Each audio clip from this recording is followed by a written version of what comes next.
These first two photos are from the water pump video I made, and it'll show you where I put the tranny cooler, and it's got a bumper or a buffer of window stripping to keep it away from the piece of wood on each side. And then the last photo of the grill back on. And this video is about the top end rebuild, and I'm not showing every nut and bolt I turn. I'm just giving you a heads up on what you're going to run into. Over and out. So here's what I'm doing now. These are the front tires. This brake line on this side's been done in the past, not too long ago, so I don't have to worry about that. You see my jacks under there. You see my jack stands over here, and I got the levelers up on it too. And the air jacks that raise and lower this with air. Makes it easy.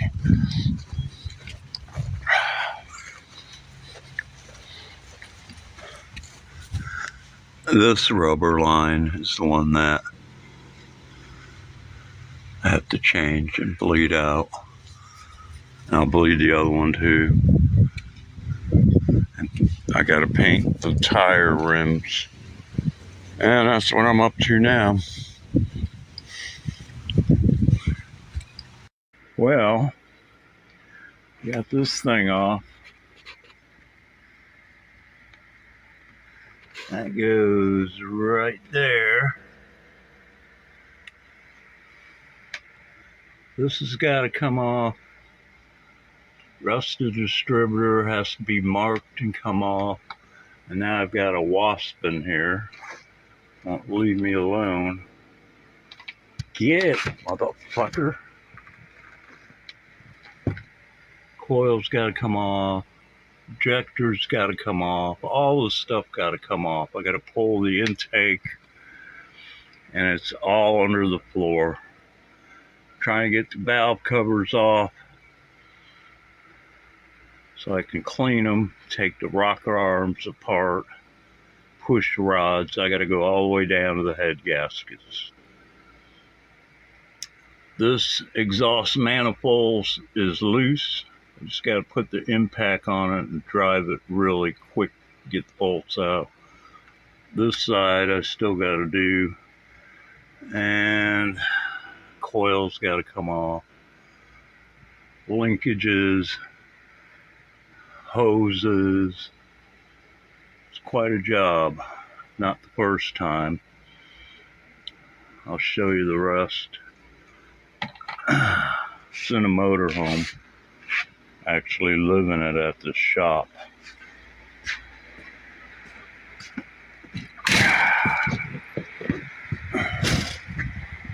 Distributor cap, fairly new. Had to change the wires, plugs, sensors.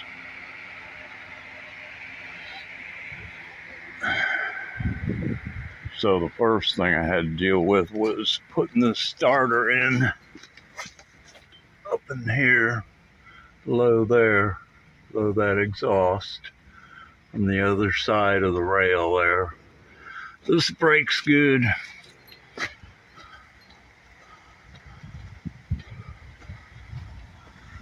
This caliper had to be changed. The master cylinder up in there had to be changed, and it blew a brake line. I can't show it to you, but it's up in there. And the main thing was this rubber line. That's new. That's where I'm at, getting ready to tear down the front of this. I've also put in 2 batteries, brand new. One for the house, one for the running motor.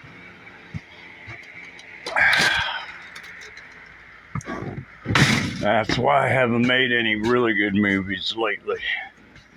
dealing with this. This thing only has about 22,000 on it. It's worth rebuilding. I just hope the heads aren't warped or a crack in this driver's side head.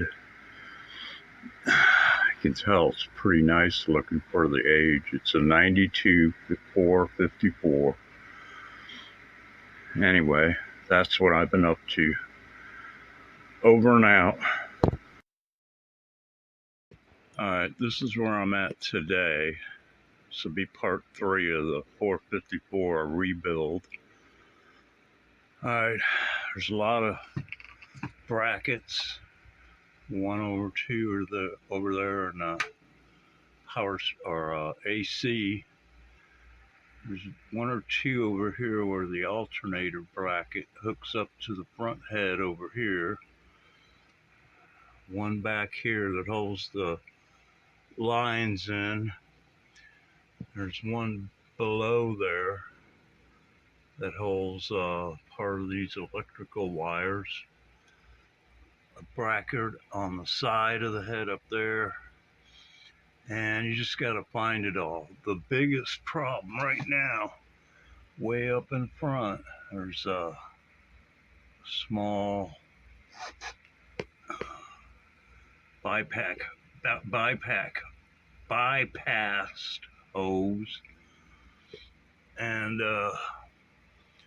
pulled the distributor out today, marked it on the intake and the plate inside, so all I gotta do is drop it back in.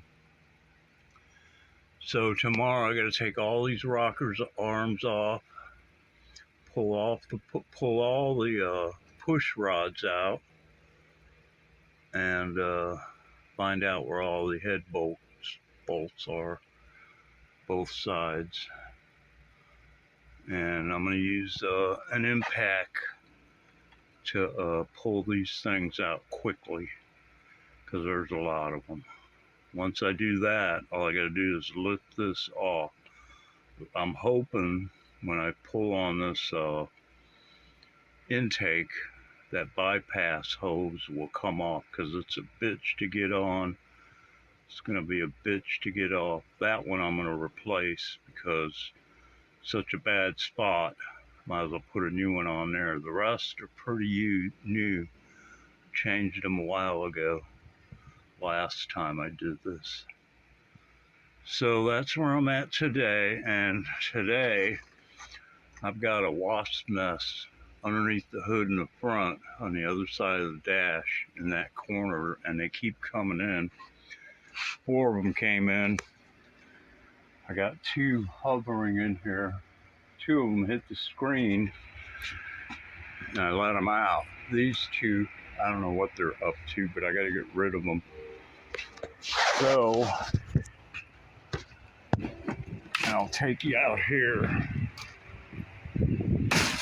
Here's the other exhaust manifold gasket. Those are all ready. So in the shop here, see if the light will come on. If it does, that'll be cool.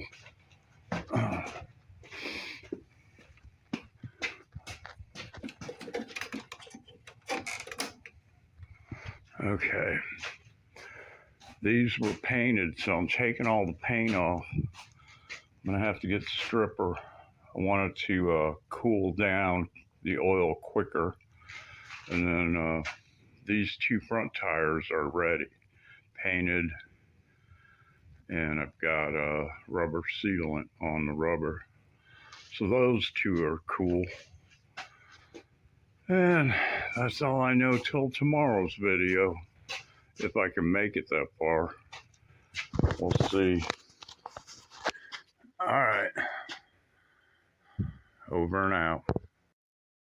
All right, all the push rods are out, and I only separated left and right, and the guides for the push rods. But you got to be careful, because they slide in, and believe it or not, this is what I hate about a Chevy. they can go into your oil pan underneath the manifold. And so I got all the rocker arms off, got all the intake manifold bolts out, and the bypass hose up there, I got it loose. The one back here I had to cut off, and it's pretty grody. I'll be cleaning that out when I get this thing off. Tomorrow will be the head bolts, and then separating the intake. If it's tomorrow, I never know. But I gotta do the edge, clean it real good so nothing falls into the motor or from the intake, because there's dust and grease. And I'm exhausted again. And then I gotta pull these heads off. That'll come later. When that happens, I'll know exactly which head gasket failed, and then I gotta have them checked out, make sure they're good. They gotta be level, if not shaved, and then check all of them for or both of them for any cracks. If that's passed and I can see where it leaked water into the crank, then I'm good. I could start putting it back together. But what a job. Okay, over and out. Oops. Headbutt. Over and out. So I've got the heads off, the intake off, oiled up these cylinders. Doesn't look too bad to look at it real close.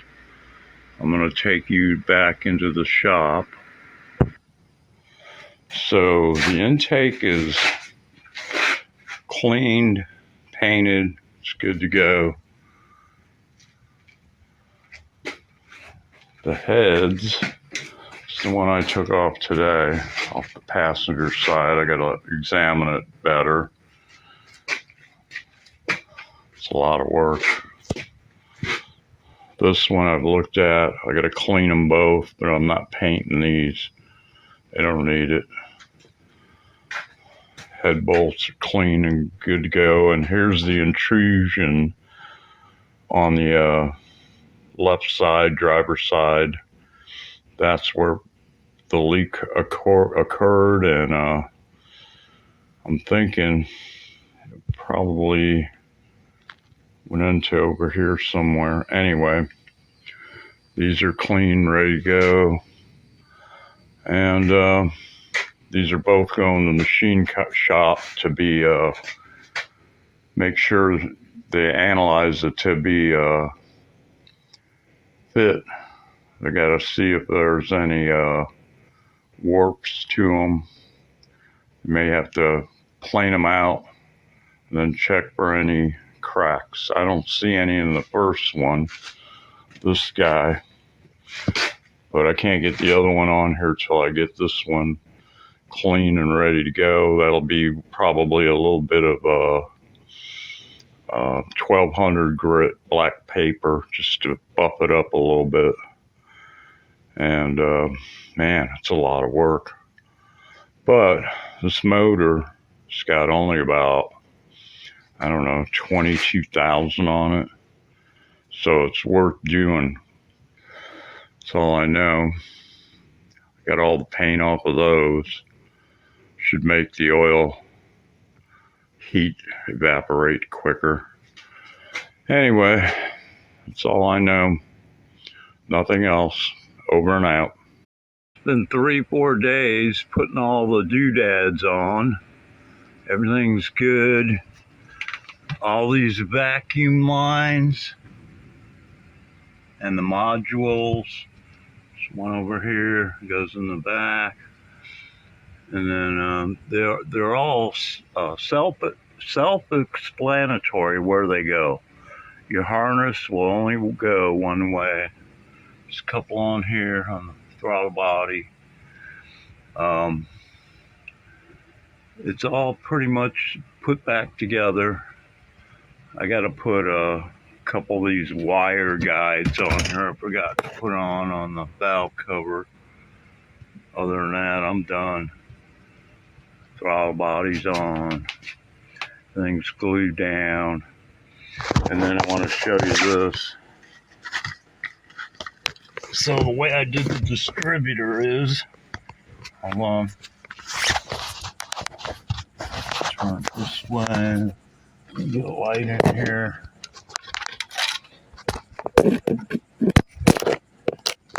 So I have a mark on the distributor and the intake.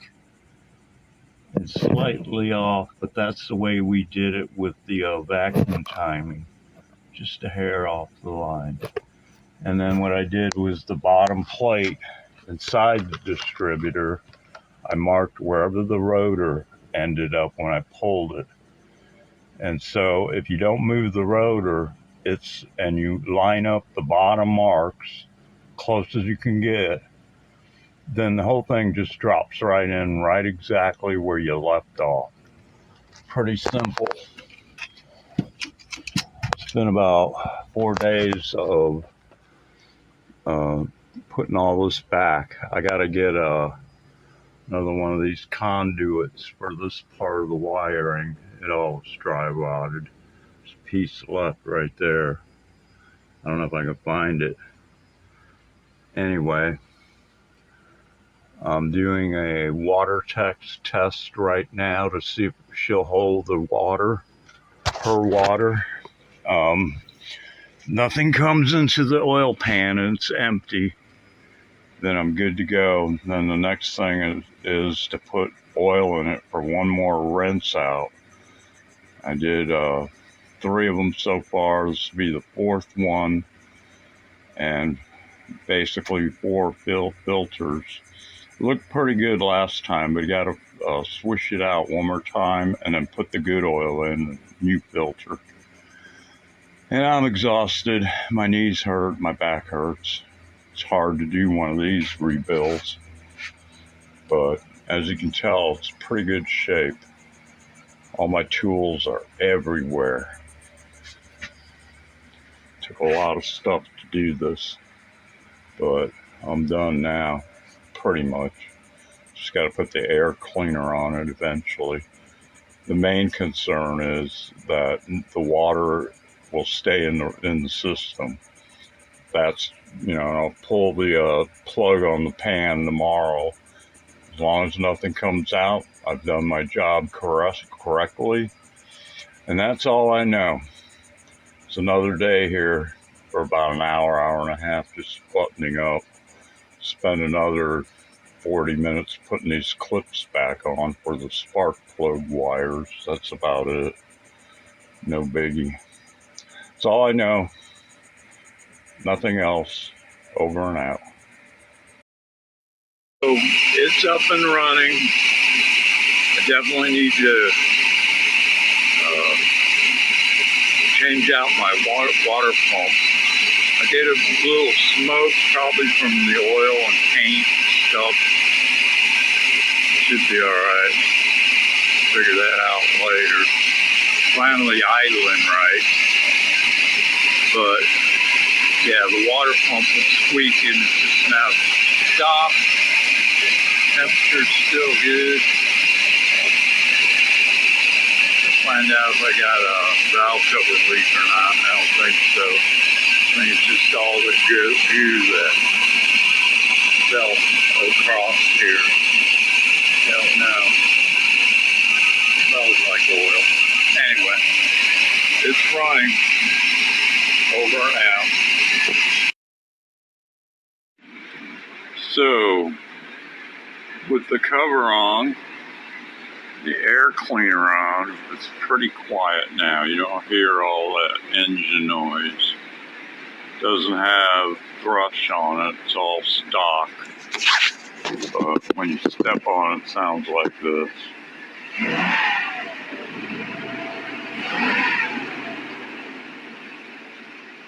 So I think I'm good. There's just a small vacuum leak. The oil smoke was coming out from when I lubed up the exhaust bolts to get them in easier. That stopped. The only other thing is I got a little bit of a one lifter making noise. I have to pull the valve cover. I think it's this one on this side, number one. I may not have torqued that rocker arm or one of them over there. And it's snug, but it ain't all the way torqued, I think. Or I may have to go back in and replace one lifter. I won't know until I actually take the valve cover off and look. It may disappear. There's a lot of goo that was in there. Sounds pretty good right now, except for the idle's a little rough and it has to get up to temp. And I think that might be due to the vacuum leak. I think that's in the throttle body. I may have to pull that off and re-glue it down. I'm not sure. All in good time. Next project is taking out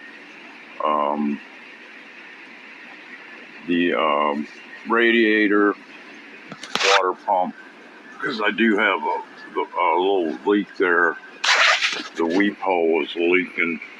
My oil pressure's the same as it's always been, and amazingly it doesn't get hot like it used to. I'm barely over 100, and I'm thinking if I let it go for long enough, it's not even going to get up to 200, which is a good thing, but I don't have a thermostat in here. Anyway, those things are little things that I got to do on the side while I prepare another video down the road of how to get the radiator out to get to the water pump. That's going to be a trick. Anyway, that's the last of this series. Over and out.